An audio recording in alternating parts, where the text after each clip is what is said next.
Bonjour et bienvenue sur cette nouvelle vidéo des petites astuces de Raphaël pour prendre soin de nos relations pendant le confinement. Aujourd'hui, j'avais envie de vous parler de la solitude.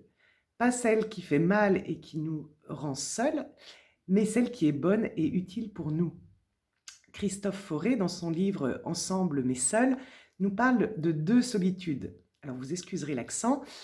Il dit qu'en anglais, il y a loneliness et aloneness.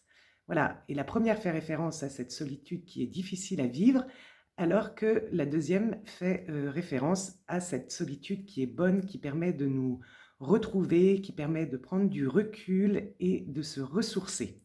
Donc c'est de cette dernière dont j'ai envie de vous parler. Ça complétera un peu la chronique que Claude Gary nous avait fait le 30 mars. La solitude, finalement, concerne chacun d'entre nous, que nous soyons en couple, en famille ou célibataires.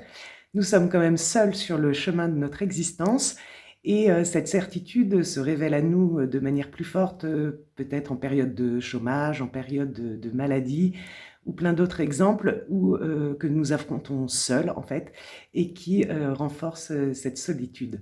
Peut-être que cette période de confinement renforce et vient mettre en valeur le fait que nous soyons seuls sur notre propre chemin.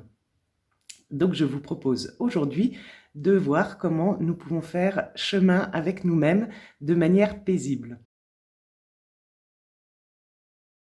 Alors on peut avoir peur de cette rencontre avec nous-mêmes et puis se mettre dans l'agitation, dans remplir nos vies de plein de choses et éviter cette rencontre avec nous-mêmes.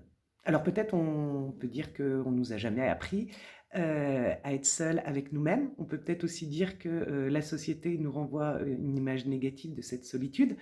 On entend souvent, regarde, il est toujours tout seul, il ne doit pas être normal ou il doit avoir un problème. Et puis peut-être cela dit aussi quelque chose de nos peurs, peur du manque, peur du vide.